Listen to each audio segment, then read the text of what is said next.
Saudara, pemerintah Provinsi Banten terus mendorong peningkatan kualitas sumber daya manusia sebagai bagian dari komitmen pembangunan jangka panjang. Salah satu langkah strategis yang dilakukan ini mengimplementasikan program prioritas berupa sekolah unggulan gratis bagi jenjang SMA, SMK, dan juga SKH. Namun di balik ambisi tersebut masih terdapat sejumlah tantangan yang perlu dihadapi. Lalu apa sebetulnya upaya yang dilakukan oleh pemerintah Provinsi Banten untuk mengimplementasikan program sekolah unggulan gratis ini? Hari ini Perspektif berkesempatan hadir di kantor Dinas Pendidikan dan Kebudayaan Provinsi Banten. Dan selama 60 menit ke depan, saya Risma Mutia akan berbincang terkait tema kita pada hari ini, yaitu realisasi program prioritas sekolah unggulan gratis bersama para narasumber yang sudah hadir di sini bersama saya. Dan kita sapa terlebih dahulu, ada Pelaksana Tugas Kepala Dinas Pendidikan dan Kebudayaan, Dr. Lukman MPD. Halo Pak Lukman. Assalamualaikum. Waalaikumsalam. Terima kasih sudah berkenan hadir di kala kesibukannya Pak. Nantinya kita akan tanya-tanya ke Pak Lukman terkait apa yang menjadi fokus Dinas Pendidikan dan Kebudayaan saat ini, khususnya terkait sekolah unggulan gratis. Kemudian selain Pak Lukman sudah bergabung juga di sini pengamat pendidikan Mas Panji Bahari Nur Ramadan. Assalamualaikum Mas Panji. Waalaikumsalam warahmatullahi wabarakatuh. Terima kasih sudah hadir dan nanti kita juga akan tanya-tanya terkait apa yang menjadi fokus pemerintah saat ini, apakah dapat menjawab kesenjangan dari pendidikan di Provinsi Banten. Dan memang saudara, bicara terkait pendidikan ini begitu menarik, khususnya kemarin pada 2 Mei kita sama-sama memperingati Hari Pendidikan Nasional yang menjadi pengingat bagi kita semua akan pentingnya akses pendidikan yang merata bagi seluruh pelajar khususnya di Provinsi Banten. Dan bertepatan dengan itu, Provinsi Banten juga telah meluncurkan 811 sekolah gratis se-Provinsi Banten. Namun sebelum membahas lebih lanjut ke sana, saya ingin ke Pak Lukman terlebih dahulu. Pak Lukman, kita bicara terkait program sekolah unggulan ini kan memang program prioritas nasional dalam sektor pendidikan begitu ya. Kemudian bagaimana awalnya pemerintah daerah menerjemahkan program tersebut sehingga dijadikan kebijakan daerah, karena memang kalau kita lihat juga ada klasterisasi dalam sekolah unggulan ini ya Pak Lukman. Ya, terima kasih Pak. Terkait dengan program sekolah gratis, ini merupakan implementasi dari visi misi Pak Gubernur dan Pak Wakil Gubernur, Pak Andra Soni dan Pak Dimyati Natakusuma yang diterjemahkan ke dalam RPJMD dan dituangkan ke dalam program sekolah gratis, dan ini merupakan program unggulan bagi pemerintah Provinsi Banten. Dan tentunya kami kemarin Pak Gubernur dengan Pak Wakil Gubernur pada tanggal 2 Mei sudah meluncurkan program ini dan akan diimplementasikan mulai tahun ajaran 2025-2026 untuk kelas 10.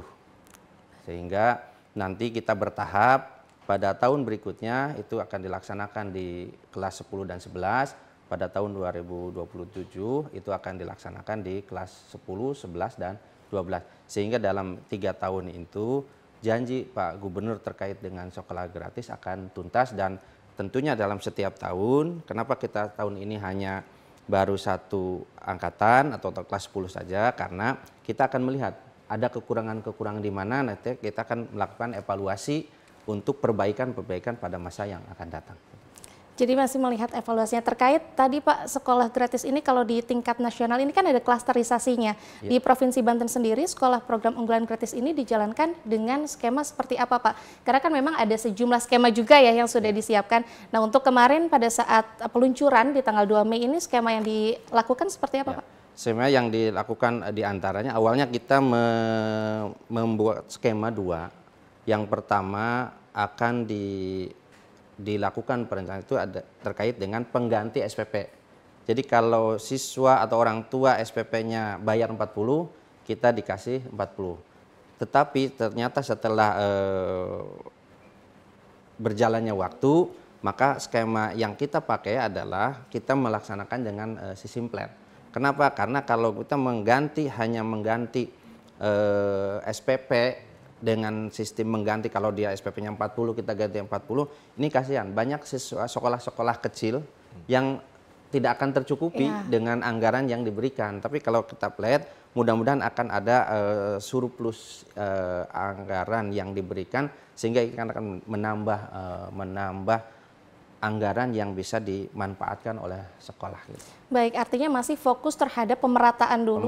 Tadinya disiapkan 2 skema, namun mempertimbangkan sehingga memilih untuk melakukan skema yang memberikan uang yang kepada siswa ya Pak ya. Betul. Baik, Mas Panji melihat skema dan juga program yang sudah dilakukan oleh pemerintah Provinsi Banten saat ini, kira-kira apakah yang sudah dilakukan ini dapat menjawab kesenjangan pendidikan yang selama ini ada di Provinsi Banten?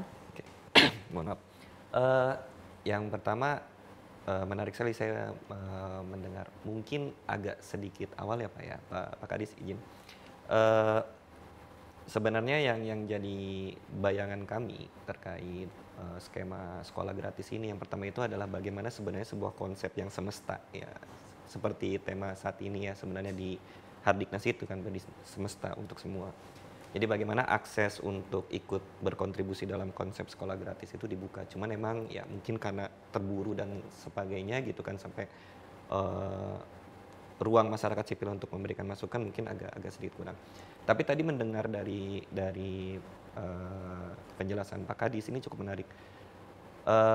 Perhitungan soal biaya operasional sekolah dan juga dana operasional sekolah ini ada 2 hal yang sebenarnya kami sempat membahas itu juga Pak. Sistem penggantian SPP dengan sistem flat dan nanti akan dievaluasi ini menjadi hal yang menurut kami harusnya dilakukan di depan dulu, bagaimana kita mengevaluasi sebenarnya pelaksanaan pergub yang sebelumnya itu ya Pak ya, sekolah gratis untuk SMA negeri ini sudah berjalan bagaimana. Nah, namun kami punya catatan berdasarkan hasil riset kami sendiri. Belanja pendidikan gitu. Apapun itu, baik itu belanja langsung maupun belanja tidak langsung, belanja operasional maupun non operasional, belanja modal, kami ukur dengan pengurangan angka kemiskinan dan peningkatan pendapatan per kapita, ternyata berkontribusi yang sangat bagus.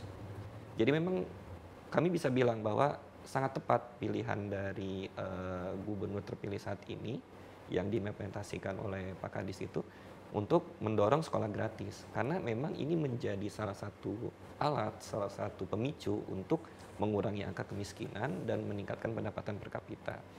Namun soal tadi yang skema itu mungkin itu kami berharap sih mungkin bisa dibuka nanti pas proses ruang evaluasi setelah yang launching yang pertama ini ya Pak ya, kita bisa tahu nih ini sebenarnya hitungannya biaya operasional sekolah, dana operasional sekolah, ataukah hanya sumbangan seperti SPP itu. Namun ya itu, kami melihat ini adalah sebuah langkah yang tepat, apalagi di tengah tantangan di Banten, angka kemiskinan, baik itu kemiskinan ekstrim maupun kemiskinan gitu kan, juga pendapatan per kapita yang masih harus digenjot, langkah yang sangat tepat untuk mendorong adanya sekolah gratis ini. Baik, artinya program yang sudah baru berjalan ini menunjukkan hasil yang positif di mata masyarakat juga ya, karena dapat menurunkan angka kemiskinan tadi, kemudian juga menuntaskan beberapa permasalahan lain di pendidikan di Provinsi Banten. Kemudian tadi berbicara terkait skema pemberian bantuan dana kepada para siswa, ini berarti kan kita bicara terkait alokasi anggaran dana Pak. Kalau misalkan kita lihat di Provinsi Banten ini kan untuk sektor pendidikannya kita menggunakan sekitar 33% lebih dari APBD Provinsi Banten untuk sektor pendidikan. Namun untuk fokus ke sekolah program unggulan gratis ini berapa persen Pak yang dialokasikan? Ya. Secara umum untuk sekolah gratis kita sudah menganggarkan 185 miliar untuk seluruh siswa SMA, SMK, dan SKH di Provinsi Banten.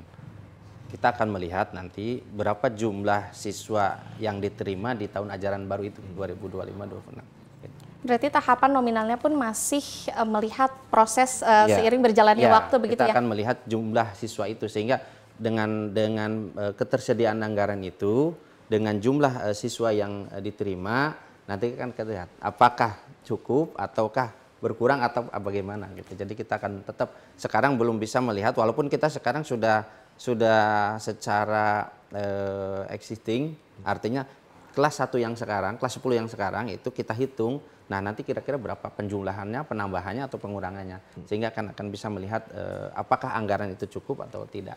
Artinya alokasi ini akan tetap berubah seiring berjalannya waktu? Nanti dengan perubahan, Ya. ada waktu perubahan. Nah, baik, saya ke Mas Panji terlebih dahulu. Mas Panji melihat struktural anggaran seperti ini, kira-kira apa tantangan yang sebetulnya dihadapi nantinya oleh pemerintah Provinsi Banten? Apakah nantinya dengan skema pendanaan seperti ini dapat menyentuh seluruh target atau penerima manfaat di pelajar di Provinsi Banten, Mas Panji?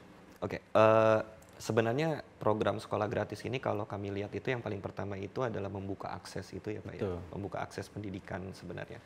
Jadi emang kita memiliki tantangan sendiri terkait anak tidak sekolah, jumlah ATS kita cukup banyak juga, lumayan Pak ya. Baik itu drop out maupun anak tidak lanjut sekolah dari SMP ke SMA yang tidak lanjut. Nah ini emang sebenarnya jadi tantangan tersendiri. Kemarin kami terkait alokasi anggaran itu, riset kami itu, kalau anggaran provinsi sendiri, hanya sendiri saja, itu kontribusinya itu saya di angka 0,6 sekian gitu, jadi sekitar 60%-an saja. Walaupun cukup besar gitu ya. Tapi ini kenapa kami mendetailkan lagi, kami mencoba, coba kami gabungkan dengan anggaran pendidikan kabupaten kota. Dan ternyata ketika digabungkan dengan anggaran pendidikan kabupaten kota itu bisa meningkatkan sampai 0,8.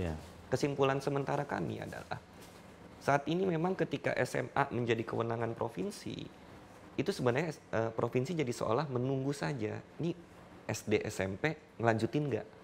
Ini yang kelas 9 itu akan melanjutin nggak ke kelas 10.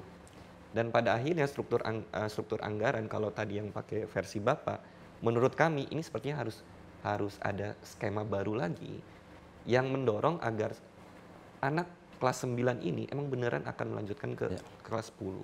Jadi bukan hanya menunggu, kan mungkin asumtif dari pas penyusunan anggaran itu mungkin ya Pak ya, koreksi saya jika salah, melihat dari rata-rata yang melanjutkan dari kelas 9 ke kelas 10. Baru dihitung sekian jumlah siswa, baru siswa dikali anggaran itu. Gitu kan.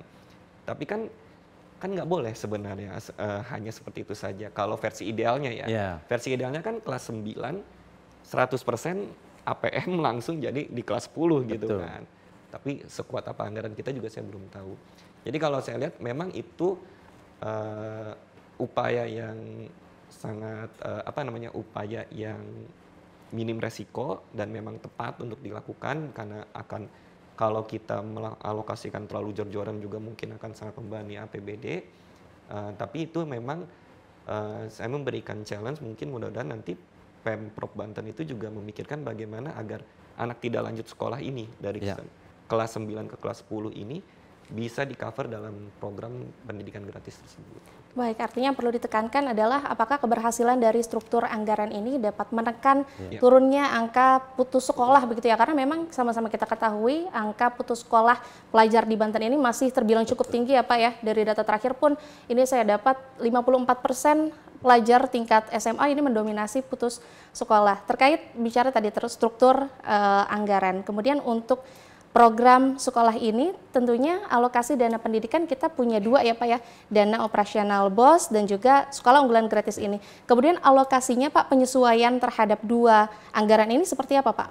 Jadi terkait dengan dua sumber dana, sekolah itu kita sudah memastikan bahwa anggaran BOS dan anggaran sekolah gratis itu tidak akan bertumbang tindih. Dia akan, yang sudah dianggarkan di dana BOS itu tidak boleh dianggarkan di dana yang sekolah gratis. Kalau untuk penyumbang, artinya untuk melengkapi kekurangan, katakanlah gaji guru karena di BOS umpama sudah diplot 30%, tapi kalau sekarang kan nggak diplot di BOS itu. Kalau dulu kan 30%. Nah, ketika kurangan untuk gaji itu bisa dari sini. Nah, tetapi kalau untuk anggaran yang sama itu kita yakini dan kita sampaikan kepada sekolah itu tidak boleh. Tidak boleh ada anggaran yang double dari BOS dan dari sekolah gratis atau dari Provinsi Banten untuk pembelian atau belanja di yang sama. Baik, artinya sudah dipastikan ini tidak akan tumpang tindih Tidak, antara satu tidak. alokasi Karena, anggaran ya, dengan yang lainnya ya Pak karena ya? nanti ada juknis yang kita buat dari juknis Permendikbud pengelolaan BOS dan juknis yang dikeluarkan oleh kita di Provinsi Banten terkait penggunaan anggaran itu, sehingga akan beriring sejalan, bukan saling tumpang tindih gitu. Baik, masih bicara terkait penggunaan anggaran. Ini kan publik juga ingin tahu Pak, efisiensi anggaran menjadi salah satu isu penting ya Pak ya dalam pembahasan APBD 2025 ini. Kemudian Pak Lukman melihat upaya efisiensi anggaran ini, apakah akan mempengaruhi keberlanjutan program dari yang baru kita laksanakan saat ini atau seperti apa Pak? Ya. Efisiensi yang dilakukan di kita, terutama di Dinas Pendidikan, adalah memutus atau mengalihkan dari anggaran-anggaran yang dirasa tidak penting, penghamburan, ke anggaran yang sifatnya untuk kesejahteraan masyarakat. Nah, anggaran sekolah gratis ini diantaranya mengambil dari anggaran yang tadi, katakanlah kegiatan yang di hotel, atau kegiatan-kegiatan seminar, atau kegiatan-kegiatan FGD dan sebagainya. Dari hasil itu, setelah dilakukan efisiensi, kita dialihkan ke kegiatan yang sekolah gratis itu, sehingga mudah-mudahan dengan seperti itu akan lebih efektif dan bisa dirasakan manfaatnya oleh masyarakat. Baik, dari kacamata Mas Panji, dari kacamata pengamat, Mas melihat peluang bagi pemerintah Provinsi Banten untuk mengoptimalkan anggaran yang disebut tadi di sektor pendidikan, gimana Mas supaya apa yang sedang direncanakan ini tidak mengorbankan kualitas yang sebetulnya sedang disusun atau keberlanjutan program nanti ke depannya, Mas? Oke, ini memang jadi ini ya, karena jadi tricky ya istilahnya, istilah kami apa ya, tricky. Jadi emang jadi agak ini harus dilihat dari mana gitu ya. Maksudnya gini, sekolah gratis itu saat ini mungkin target awalnya adalah mengurangi angka putus sekolah, meningkatkan angka IPM partisipasi kita, sekolah, partisipasi sekolah, IPM kita dan sebagainya gitu kan. Tapi ada pertanyaan sendiri yang lebih dalam gitu kan. Apakah sekolah gratis ini juga berbicara soal peningkatan mutu? Ya. Gitu. Nah, salah satu, misalkan kita ambil contoh, penyumbang terbesar pengangguran itu, walaupun saya juga masih harus mendalami lagi, itu terbanyak dari SMK gitu kan. Entah jurusan apa, tapi kalau saya sempat baca SMK di luar di luar pertanian, jadi SMK non pertanian gitu. Nah ini kan menjadi menarik. Kenapa nih dengan mutu SMK kita gitu, yang menjadi kewenangan provinsi salah satunya. Nah ketika dengan skema flat itu, apa upaya yang akan dilakukan oleh Pemprov Banten untuk meningkatkan salah satunya itu, misalkan bagaimana pendidikan SMK ini tidak lagi menjadi penyumbang terbesar pengangguran. Karena saya pernah Pak pengalaman sendiri gitu. Kebetulan dari 2011 itu saya sering datang di kantor saya itu yang magang anak SMK Pak. Kejadian di 2 tahun yang lalu, anak SMK jurusan TKJ swasta ini Pak, tidak bisa mengoperasikan komputer, tidak tahu cara men-shutdown. Kenapa nih, kok kenapa? Ternyata tidak ada di lab komputer. Ya. Jadi tidak tahu bagaimana cara mematikan men-shutdown komputer. Baik, artinya yang perlu ditekankan ini tidak hanya fokus pada anggaran, tapi juga mutu pendidikannya seperti apa ya Mas Panji ya? Anggaran ini harus berkontribusi terhadap peningkatan mutu tersebut. Iya, tentunya nanti kita akan lanjut perbincangan kita terkait realisasi program anggaran sekolah unggulan gratis ini, namun kita perlu jeda sebentar. Tetaplah bersama kami dalam Perspektif.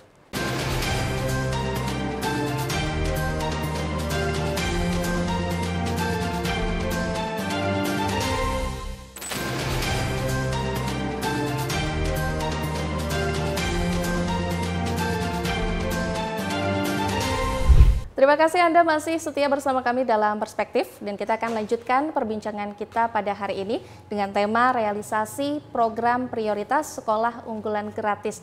Dan tadi kita sudah simak bahwa Mas Panji ini melihat masih ada sejumlah catatan sebetulnya ya, apalagi terkait bicara tadi struktur anggaran ini harus diimbangi dengan mutu pendidikan di sekolah-sekolah tersebut. Kemudian kita bicara terkait penerima manfaat Pak Lukman.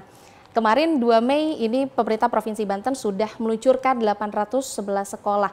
Kemudian sebetulnya Pak, apa yang menjadi kriteria untuk diverifikasi sehingga sekolah itu dapat menjadi penerima manfaat?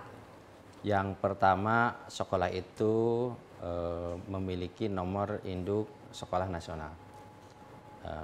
Nomor pokok sekolah NPSN. Yang kedua, dia mendapat dana BOS. Yang ketiga, memiliki izin operasional yang masih berlaku, dan tentunya ada kriteria khusus di mana di situ banyak siswa-siswa dari keluarga yang tidak mampu. Artinya dari data sains itu anak-anak yang kelompok desil 1 atau desil 2. Dari kelompok miskin dan sangat miskin. Gitu. Berarti ada klasterisasinya begitu ya Pak ya? Ada klasterisasinya, betul. Dan ini menjadi prioritas, walaupun memang secara umum semua anak yang sekolah di SMA, SMK maupun SKH, baik dari keluarga tidak mampu, keluarga menengah, dan itu kita sesuai dengan visi misi Pak Gubernur digratiskan, tapi menjadi prioritas utama adalah anak-anak yang dari keluarga tidak mampu.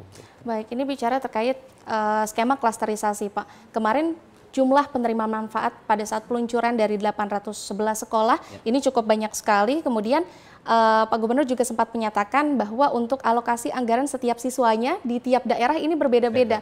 Apa yang menjadi pertimbangan dari penerima manfaat ini mendapatkan nominal yang berbeda Pak? Dari daya beli wilayah itu, sehingga klaster yang Tangerang Raya itu lebih tinggi daripada klaster wilayah Pandeglang, Lebak, dan Seragon. Nah, di mana ini memperhitungkan terkait dengan kebutuhan daya beli dari setiap sekolah, dan tentunya kan karena ini anggarannya untuk sekolah, bukan untuk walaupun diberikan ke siswa tapi digunakan untuk sekolah, sehingga ini menjadi pertimbangan bagi kami untuk adanya clustering itu. Baik, artinya klasterisasi ini memang mempertimbangkan kembali apa saja yang dimiliki oleh sekolah, kemudian nanti anggaran ini bisa tepat sasaran untuk diterima besaran nominalnya ya Pak Lukman ya.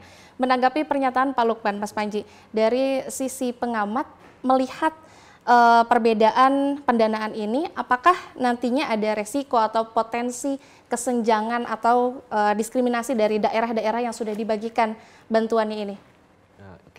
Sebenarnya pertanyaannya udah ngarahin sih, tapi gini, saya agak menarik terkait tadi itu yang menjadi pertimbangan adalah daya beli Pak, bukan afirmasi atau bagaimana mendorong ya, karena kan sebagaimana kita ketahui perbedaan APM di Tangerang Raya dengan APM Seragon dan Pandeglang Lebak, itu kan gapnya cukup tinggi. Betul. Nah, saya belum mengetahui dengan pasti latar belakangnya apa, dan itu sebenarnya tetap sah saja, menurut saya tetap sah saja, karena ada pertimbangan, karena yaitu bayangan kami itu sebenarnya tidak bisa disamakan antara semua sekolah, itu tidak bisa disamakan, dia ada basis kebutuhan yang mungkin harus dihitung. Cuman ketika tadi disebutnya berdasarkan daya beli, kekhawatiran kami jelas akan ada kesenjangan yang mungkin akan terawat, mungkin akan terawat, karena contoh begini. Waktu kami sempat mendampingi anak tidak sekolah untuk kebetulan mau kembali ke sekolah lagi. Permasalahannya, dan itu di Kota Serang kebetulan. Permasalahannya adalah mereka bukan tidak bisa, bukan soal bayar sekolah, karena kebetulan kan sudah gratis tuh di negeri itu, di SMK waktu itu. Karena ternyata soal jarak gitu. Jadi emang perbedaan di Tangerang Raya yang sudah banyak transportasi publik dengan di Serang, di Cilegon, di apalagi Pandeglang Lebak yang masih minim transportasi publik, itu juga bisa menjadi faktor anak tidak melanjutkan sekolah gitu. Nah, makanya tadi ketika disebutnya landasan perbedaan ini adalah daya beli, kami menghitung-hitung lagi ini bagaimana dengan yang lainnya itu, sektor-sektor yang lainnya itu yang sudah tertinggal duluan di daerah yang selatan itu terutama gitu. Jadi emang sementara kami melihat mungkin itu adalah sebuah strategi yang tepat, tapi di sisi lain juga memang ada potensi untuk meningkatkan kesenjangan antara Tangerang Raya. Jadi antaranya itu daya beli itu di antaranya gitu. Oke. Kami Ya. kira-kira.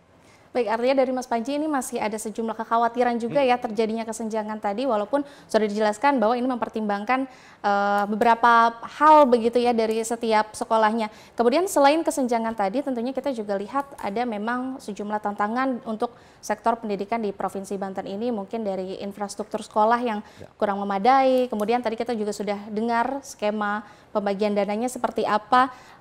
Kemudian apa sebetulnya Pak Lukman tantangan yang dihadapi Pemprov Banten saat ini untuk menjalani program sekolah unggulan gratis ini terkait strategi yang sudah disusun, kemudian seperti apa realitanya di lapangan? Ya, tantangan yang kita hadapi terkait dengan belum masifnya informasi atau program ini kepada seluruh masyarakat, sehingga bisa saja masyarakat itu memiliki persepsi sendiri terkait dengan pelaksanaan ini. Makanya dengan mitigasi itu kami akan berupaya dalam waktu 2 bulan ini bersosialisasi baik ke sekolah, penerima manfaat maupun ke masyarakat melalui komite, orang tua, dan pihak-pihak terkait, stakeholder, termasuk kepada desa-desa yang ada di Provinsi Banten. Kami akan coba termasuk dengan seperti ini juga, sehingga masyarakat bisa paham apa yang dilakukan oleh pemerintah provinsi untuk kegiatan atau program sekolah gratis ini. Jadi tidak semua, walaupun sekolah gratis kan bayangannya semua gratis, ini termasuk kebutuhan pribadi juga. Nah itu makanya kemarin Pak Gubernur menyampaikan juga, diantaranya untuk sekolah gratis yang seragam atau apa itu pun masih menjadi disediakan oleh orang tua gitu.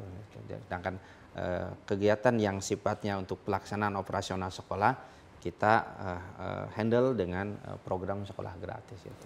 Baik, artinya tadi masih menekankan informasi yang akan diberikan kepada masyarakat, jelasnya program ini seperti apa. Ya. Dengan kondisi Provinsi Banten saat ini, Mas Panji, yang cukup beragam ya kita lihat baik secara geografis, kemudian juga ekonomi. Sebetulnya dari program ini, apa resiko yang perlu diwaspadai, kemudian bagaimana idealnya pemerintah Provinsi Banten ini menangani tantangan-tantangan yang tadi disebutkan oleh Pak Lukman? Oke.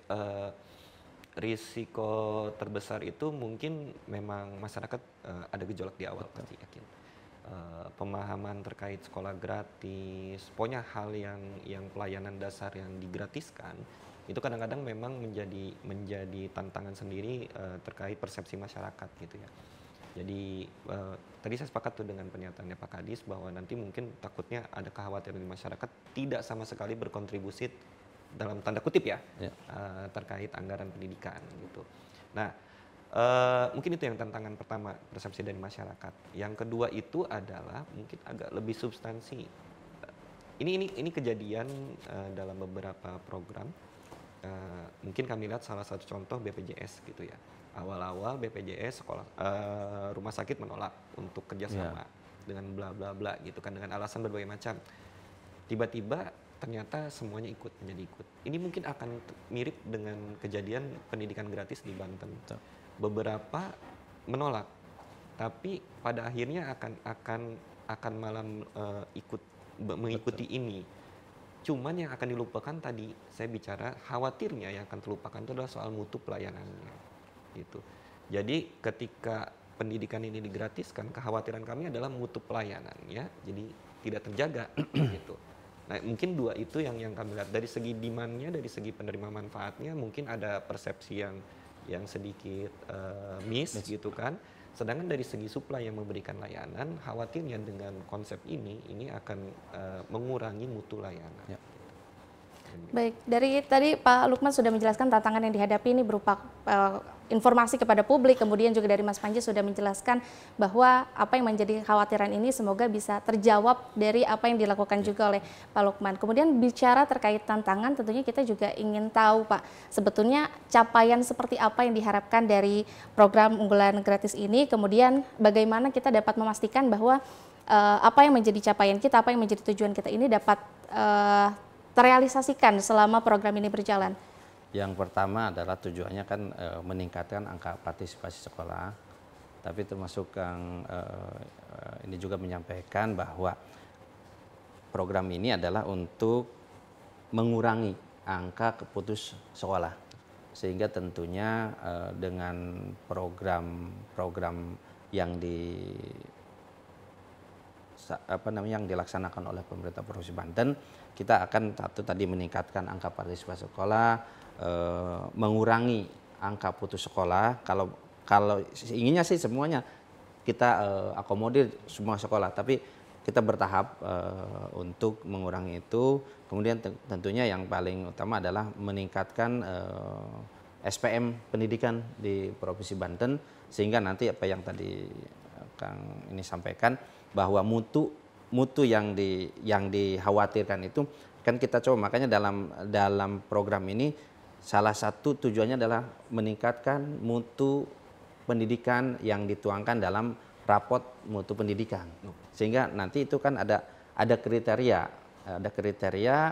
kurang, sedang, dan baik. Nah, ini kalau dia tidak bisa meningkatkan angka itu, maka bantuan sekolah gratisnya akan kita tahan atau sampai kepada diberhentikan kalau memang tidak bisa meningkatkan mutu pendidikan itu. Itu kita tuangkan di dalam Pergub untuk sekolah gratis gitu. Baik, artinya sudah ada standar pencapaian ya Pak ya, dan nanti juga seiring berjalannya waktu dilihat evaluasinya ini apakah membaik atau tidak, nantinya akan disesuaikan kembali. Mas Panji, melihat struktur capaian yang sudah dijelaskan oleh Pak Lukman tadi, kira-kira bagaimana Mas kita publik dapat memastikan bahwa capaian yang disebut Pak Lukman tadi sudah berjalan dengan baik, programnya sudah bermanfaat bagi semuanya?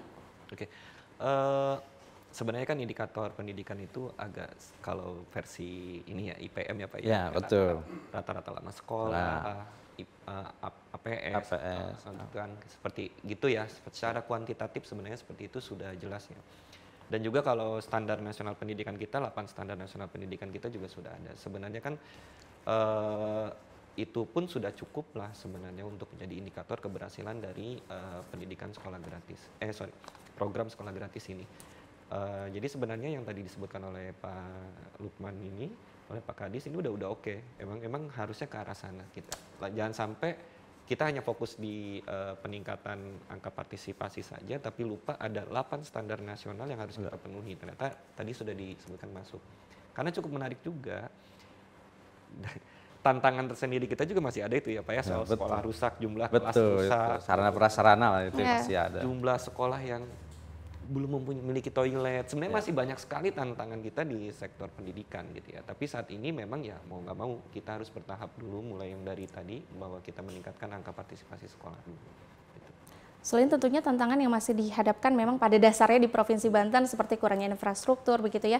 Kemudian Pak Lukman, kemarin kita juga tahu ini bahwa pada saat proses peluncuran kabarnya ada beberapa sekolah yang justru menolak adanya program ini. Itu kira-kira apa alasan dari sekolah-sekolah yang menolak, kemudian sikap yang diberikan kepada sekolah-sekolah ini seperti apa Pak? Ya, terkait dengan itu, jadi intinya gini, sekolah itu mungkin saya koreksi ya Pak. Jadi sekolah itu bukan menolak, tapi karena mereka punya segmen sendiri, SPP mereka sudah tinggi dan mereka merasa bahwa cukup dengan mandiri sumbangan dari orang tua, dan saya cek beberapa sekolah yang kemarin tidak ikut serta dalam program ini, anggaran bosnya pun mereka tidak menerima dari anggaran bos nasional juga, sehingga mereka ada beberapa yang saya ajak ngobrol, kenapa nggak ikut? Pak, kita lebih baik memberi kesempatan kepada sekolah yang di bawah kita dari segi infrastruktur dan sebagainya. Makanya kami sudah merasa cukup dan memberi kesempatan kepada sekolah-sekolah yang ada di segmen, kalau bahasa ininya mungkin ada di bawah klaster mereka gitu. Artinya tidak ada penolakan, tetapi justru dari pihak sekolahnya ya Pak ya yang mempertimbangkan bahwa saat ini mungkin kondisinya sudah cukup sehingga lebih baik diprioritaskan kepada sekolah-sekolah lain. Itu yang terjadi memang seperti itu. Jadi kalau ada orang yang mengatakan menolak program gubernur terkait dengan sekolah gratis, saya nyatakan di sini bahwa itu tidak ada dan itu salah. Masyarakat sekolah yang ada di Banten, sekolah SMA SMK secara umum mengapresiasi program ini Hanya memang untuk sekolah-sekolah yang memiliki segmen katakanlah di atas itu mereka memberi kesempatan kepada sekolah lain untuk berperan serta di dalam program yang diinikan oleh Pak Gubernur. Gitu. Artinya memang sudah ada pertimbangan di pihak-pihak internal ya Pak, sehingga memang tidak ada penolakan. Dan pemirsa, kita akan kembali usai jeda, tetaplah bersama kami dalam Perspektif.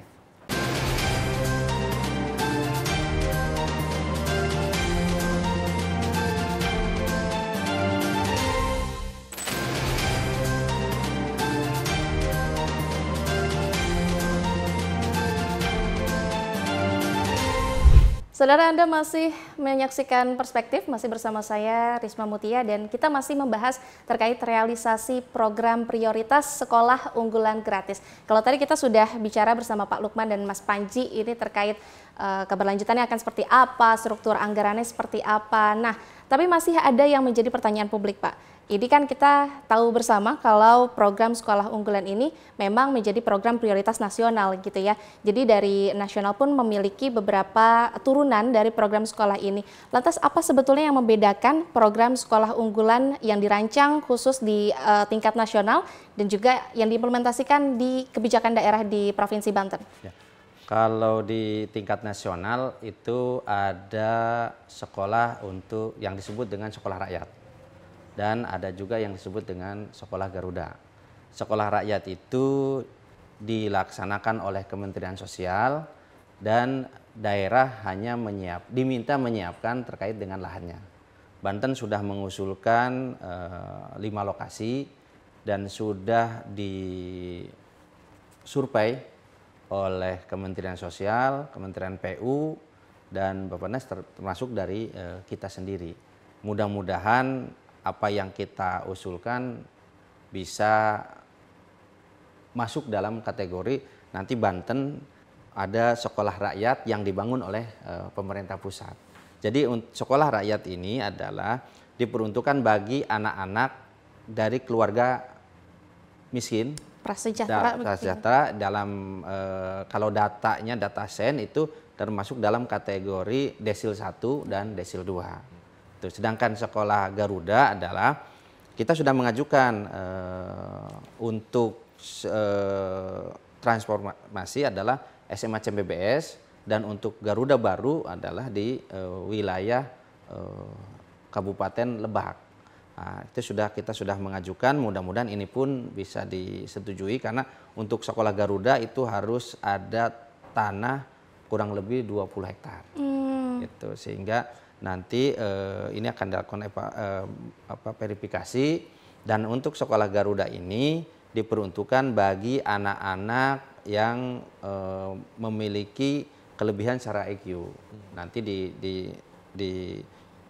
kalau bahasa kitanya mungkin mirip-mirip dengan sekolah Taruna Nusantara, akan diarahkan seperti itu karena dari segi bangunan termasuk dengan lahan yang ada itu akan diskemakan seperti itu. Jadi untuk sekolah rakyat saya ulangi lagi di Banten sudah mengusulkan ada 5 lokasi, tetapi kita menunggu hasil verifikasi dari pemerintah pusat karena kita usulkan ini karena memang di Banten juga masih banyak anak-anak yang masuk dalam kategori keluarga desil 1 maupun desil 2 dari keluarga sangat miskin sampai miskin dan tidak mampu. Kemudian di Banten juga banyak anak-anak yang memiliki kemampuan IQ yang tinggi yang bisa meramaikan atau bisa memperkuat tentang ke depan kemajuan pemerintah Provinsi Banten yang mungkin tentunya ini bisa disalurkan di sekolah-sekolah yang tadi yang pemerintah pusat programkan di sekolah Garuda diantaranya. Ya mudah-mudahan Banten bisa terpilih salah satunya di antara lokasi-lokasi provinsi yang lain. Gitu. Baik, artinya yang menjadi fokus pemerintah Provinsi Banten terkait sekolah gratis tadi ini untuk mengajukan supaya bisa diverifikasi dan diterima untuk masuk ke sekolah rakyat. Betul. Ya Pak ya. Mas Panji, melihat skema yang sudah dirancang oleh Pak Lukman tadi, sebetulnya apa Mas fondasi yang perlu kita miliki supaya apa yang menjadi tujuan dari Pak Lukman ataupun masyarakat Provinsi Banten saat ini bisa terwujud? Yang pertama, berdirinya negara ini salah satu tujuannya kan adalah mencerdaskan kehidupan bangsa gitu kan.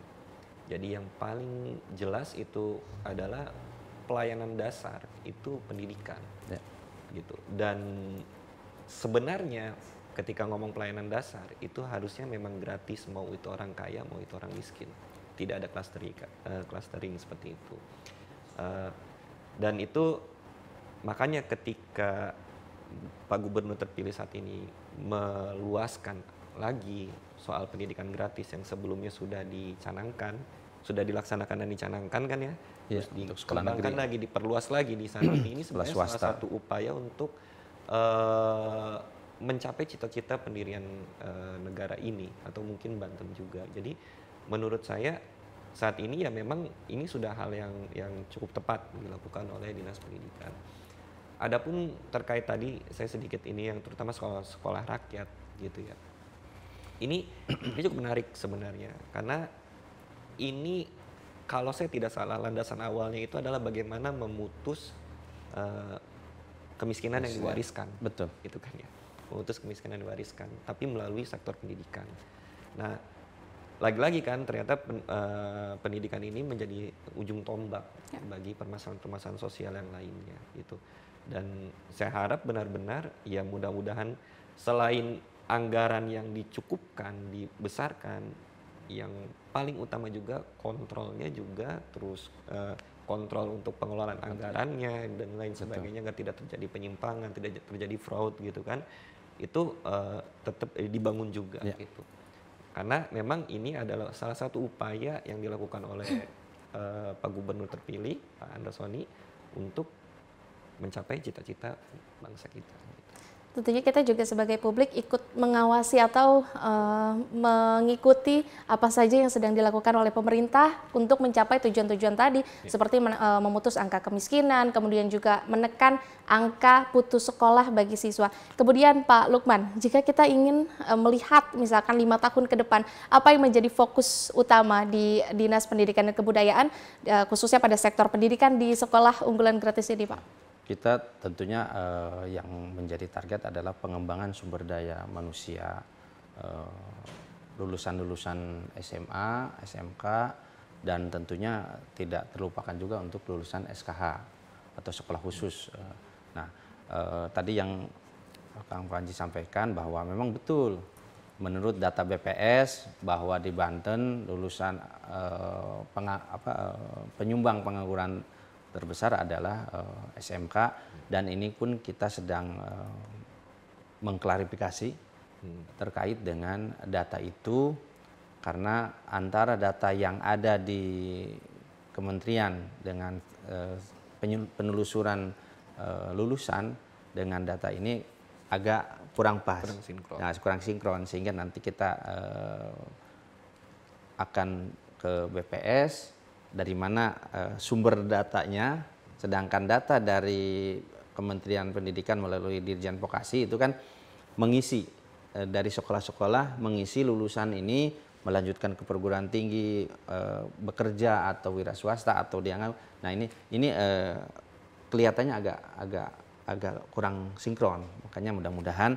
Tapi kalau tahun ini sekarang nih kemarin itu sudah turun ya.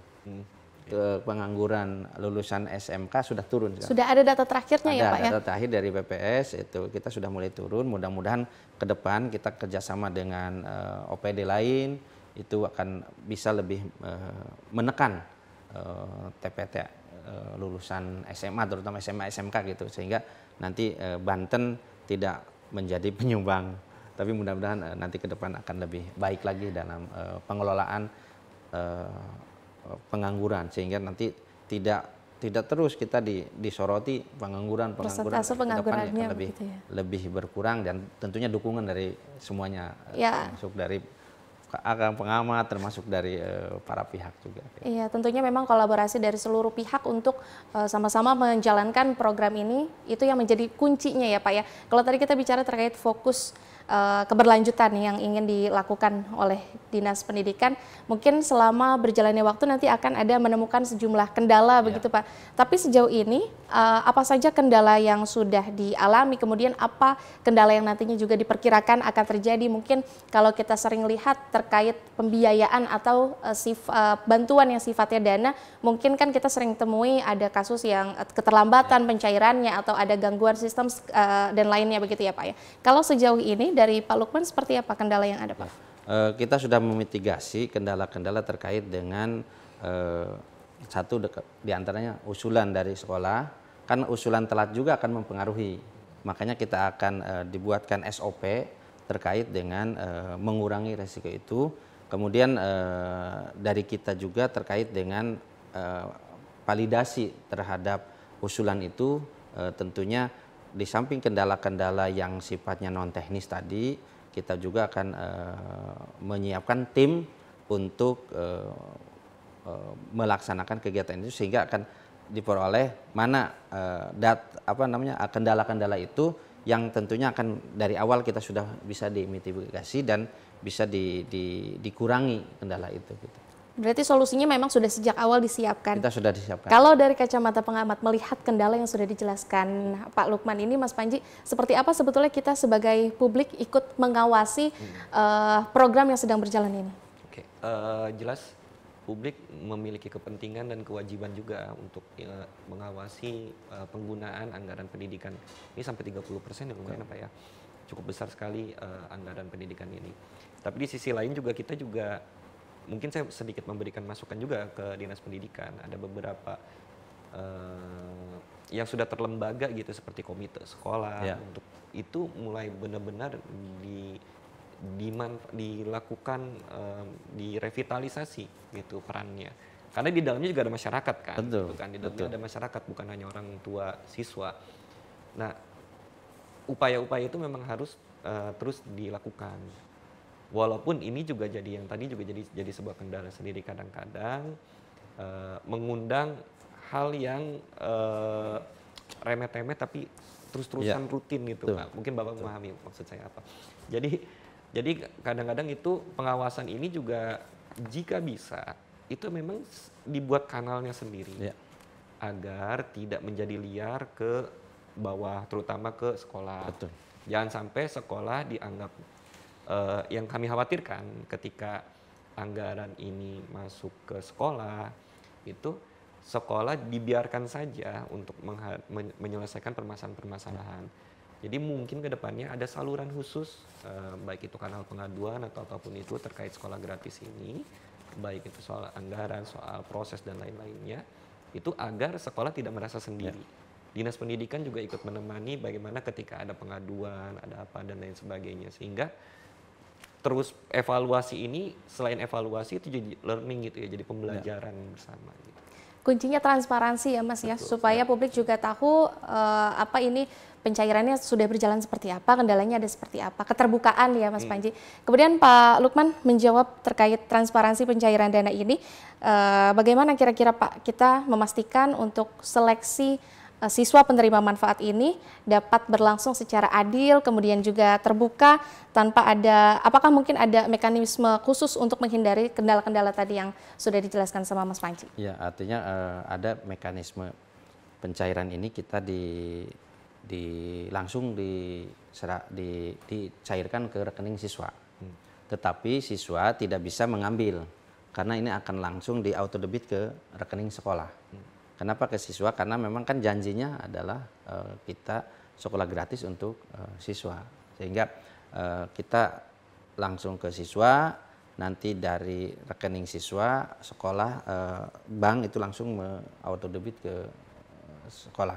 Nah, terkait dengan transparansi, kita meminta tidak hanya dari tim inspektorat, tidak hanya dari tim BPK atau BPKP, kami meminta untuk kepada tim pengawas independen, termasuk komite sekolah yang tadi Kang Panji sampaikan, itu termasuk Dewan Pendidikan, silakan termasuk kepada kita semua untuk mengawasi proses penggunaan anggaran itu, gitu. Sehingga tentunya dengan seperti itu anggaran yang sudah diberikan kepada sekolah itu akan bisa dilaksanakan dan dipergunakan dengan seefektif mungkin dan sebaik-baik mungkin sesuai dengan ketentuan yang kita buat itu untuk Baik, penggunaan artinya masyarakat. kalau tadi sistem pencairan dananya langsung ditransfer ke rekening siswa, ini kan kita juga tentu mengawasi ya bagaimana penggunaan dana ini digunakan dengan semestinya. Kalau dari Mas Panji, gimana kita kira-kira Mas melihat bahwa dana ini sudah digunakan dengan semestinya oleh siswa, tidak dipergunakan oleh kepentingan lain? Apakah skema yang seperti yang sudah dijelaskan oleh Pak Lukman tadi sudah efektif begitu? Yang saya jadi garis bawah itu adalah soal auto debitnya itu. Berarti jadi auto debit ya Pak ya, Iya. dari rekening siswa ke sekolah. Ini sebenarnya skema yang menarik dan saya mengambil coba sisi positifnya ya, bahwa ini potensinya ini justru mengurangi karena kami pernah membaca ada data siswa siluman tanda kutip Iya, iya. gitu. Ini upaya yang cukup menarik menurut kami karena jadi base-nya itu adalah siswanya dan auto debit bukan dibelanjakan jadi auto debit bukan diambilkan uang cashnya tapi auto debit ke rekening sekolah. Menurut hemat saya sementara ini adalah mekanisme yang cukup tepat karena jadi ya jika ada oknum dari pihak sekolah yang ingin berpura-pura menambah data siswa, ini akan sulit karena harus bersamaan dengan rekening. Di sisi lain, jika siswa, misalkan kalau hanya diambil uang saja, menggunakan ini untuk oknum orang tuanya atau oknum siswanya menggunakan ini selain untuk pendidikan juga ditutup celahnya kalau melihat dari mekanisme yang ini. Jadi kami rasa ini mekanisme cukup baik, cukup menarik dan mudah-mudahan ini juga bisa mengurangi data-data fiktif tersebut, Pak. Ya, tentunya itu juga yang menjadi harapan kita bersama ya, bahwa pencairan dana dari program sekolah yang memang sudah dirancang dari tingkat nasional dan diimplementasikan di pemerintah daerah ini dapat berjalan dengan baik tanpa kendala. Kemudian juga tadi juga sudah dijelaskan sudah ada mitigasi yang memang sudah dijelaskan. Terakhir Pak Lukman, apa sebetulnya harapan atau pesan yang ingin disampaikan ke masyarakat khususnya pelajar mungkin yang menerima program sekolah unggulan gratis ini di Provinsi Banten? Harapan kami yang pertama pada masyarakat, seluruh masyarakat Banten, dukung program baik Pak Gubernur dan Pak Wakil Gubernur, Pak Andrasoni dan Pak Demiati Natakusuma untuk mensejahterakan masyarakat Banten dengan sekolah gratis. Karena dengan sekolah gratis, anak-anak yang tadinya tidak bersekolah, kami harapkan bisa bersekolah dimanapun, tidak hanya di sekolah negeri. Bisa di sekolah swasta, bisa di luar negeri, karena semua sekolah yang ada di Banten itu sudah dibiayai oleh program sekolah gratis. Yang kedua tentunya kepada masyarakat, kami pun berharap manfaatkan ini sehingga tidak ada kata bahwa kami tidak sekolah karena kami tidak punya biaya.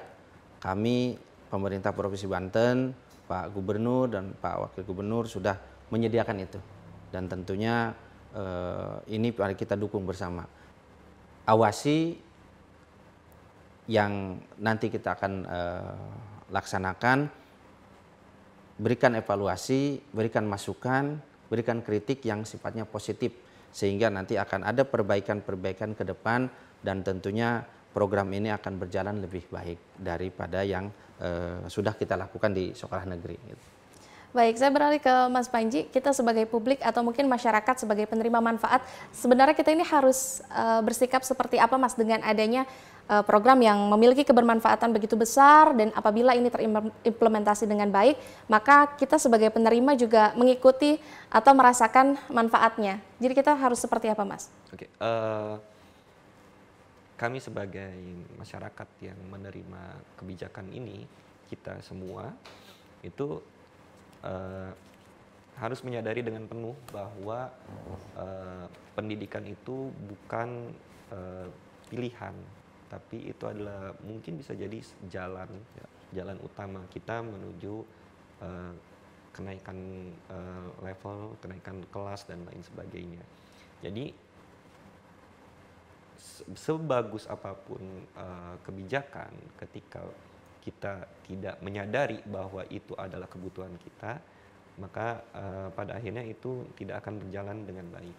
Jadi mungkin bagi masyarakat Banten, ya tadi saya melanjutkan dari pernyataan Pak Kadis, memang harus waktunya bagi kita untuk memanfaatkan sebaik-baiknya program sekolah gratis ini, dan nanti mungkin ada sekolah rakyat, ada sekolah Garuda, agar bagaimana ke depannya Banten ini kita dapat berkontribusi dalam pembangunan Banten dengan arif, dengan bijak, sesuai dengan tujuan dari pendidikan nasional. Baik, artinya ini kita sudah diberikan wadah begitu baik dari pemerintah, kemudian juga apabila kita manfaatkan dengan baik, apa yang menjadi permasalahan di sektor pendidikan khususnya di Provinsi Banten ini bisa terselesaikan ya, seperti tadi penekanan angka putus sekolah bagi para pelajar, kemudian juga infrastruktur yang masih kurang, sumber daya manusia dan lain sebagainya. Maka kita sebagai penerima manfaat tentunya juga terus mendukung dan memanfaatkan program ini dengan sebaik-baiknya. Kemudian juga apabila nantinya ada kendala, mungkin kita juga bisa cari solusinya bersama begitu ya Pak, demi keberlanjutan program Sekolah Unggulan Gratis ini. Terima kasih Pak Lukman, Mas Panji atas waktunya dan sudah berbincang bersama kami dalam Perspektif. Akhir kata, saya Risma Mutia pamit undur diri. Terima kasih atas kebersamaan Anda dan sampai jumpa di episode berikutnya.